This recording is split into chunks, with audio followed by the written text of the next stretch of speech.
How's it going, everybody? It's your boy. Welcome to Mess Hall Digs.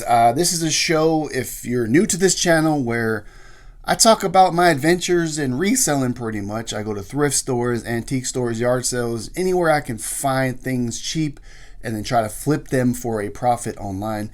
I do this part-time, but this is the type of side hustle, side business that you can bring to that full-time income scale as long as you research, check comps, make sure you're buying items that people actually want. You can make a lot of money doing this. I do pretty well just doing this part-time. And today I want to share just one of the tips that helps me kind of make the sale when I see I have an item that has some value to it. How I drive home that sale and try to get it sold as quick as possible, because I'm not running a storage facility. I'm not here just to keep items piled up everywhere, hoping one day they sell. I do a lot of moving and adjusting and sending offers. I do a lot of things to get this stuff up out of here and get the money in my pocket. It's what I do. So the item in question, now here's the thing. I found this item. I don't want to tell you exactly what it is because I'm not trying to put like other sellers on blast, have you go look it up and see what I'm talking about. So I'm going to kind of keep it on the hush a little bit. But I found an item at the thrift store. Now, I paid around $10 for it at the thrift store, which is kind of a lot for a thrift store price.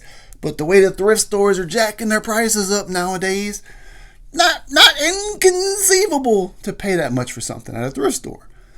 I checked the comps on my eBay listings. Now, if you don't know what comps are, those are completed sales.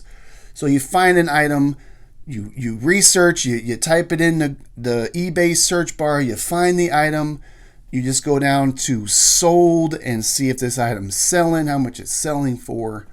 But I also have to check who's got one for sale currently. Not only what has sold, but who's selling them now. And then I just kind of compare the two. Now, sometimes the completed sale prices are just all kinds of ranges. You know, the particular item in this situation that I had, the completed sales were anywhere from like $65 to like $130. So it's kind of a wide range. Now, of course, the condition of it and all that plays a part. If there's some damage to it, gonna drive the price down a little bit lower. But I also looked at who had them for sale currently, and the item I had and the condition that it was in, someone had the exact one and they were selling it for $125.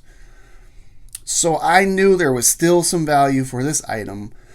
Now, the weird thing about it is the person selling this item had 61 watchers on this item. 61. So automatically it told me, well, this is just my opinion, by the way. It's not a guarantee it's going to work. But in my opinion, 61 people have an interest in this item, but 125 might be a little too much for them to want to pay, because one of them 61 people would have bought it by now, right? I mean, that's the thinking. 61 people are interested, but they're kind of waiting for maybe the price to go down a little bit. But the person selling this item is correct. It's worth $125. That's what it's worth. That's what it's going for. That's what it's sold for in the past. So absolutely, he has the right value for that item. He's selling it correctly. But I watch what consumers are doing. They're telling me they'll wait until the price drops, or maybe he sends them an offer for a lower price. But 61 people are kind of hoping this item shows up a little bit cheaper. So what I did is I listed mine for $85. I mean, I paid $10 for it. Yes, it's probably worth $125. Yes, I could probably get $125 for it a couple months down the road, But you got to take all these things into consideration. Maybe it's not as sought after as it was when it sold for $125. Maybe it's off trend. Maybe it was hotter in the spring, early winter time. Not going to be as dope right now in the summertime. Like, all these things kind of play a part in my decisions. So I said, all right, here you go. I got one, $85. Boom. And guess what? It sold in 6 hours. 6 hours, I sold mine. Now, there are people out there that will think to themselves, man, that's not right. You shouldn't be driving the price down on something. You shouldn't be undercutting the market. You shouldn't be devaluing something and making the price and the value of items go down by selling it for that much. Hey, you don't pay my bills. I pay my bills. And I don't run a storage facility. I have an item that I'm pretty sure I can sell right now for $85 and maybe 3 months from now get $120.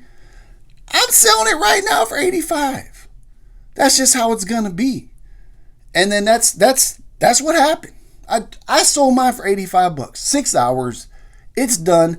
And the guy that has his for sale for $125, he can keep it at $125 because now he has one that if you want it, you got to spend $125 because now his price is the price.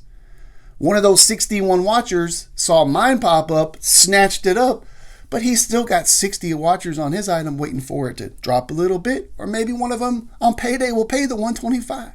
So it works out for everybody. So make sure you're not only checking what's sold, check what is selling, and then try to kind of come up with a decent number that will help you get that item sold. Now, if you want to get full max value, that's all good. Do you, man? But I'm trying to get things sold, get that money in my pocket, keep my profit margins big like I did, and we move on to the next items. And I'm always constantly moving my prices around, trying to get these things up out of here. So I hope this helps you guys out. Hit your boy Mess Hall, like and subscribe. I'll holler at you next time. Yeah!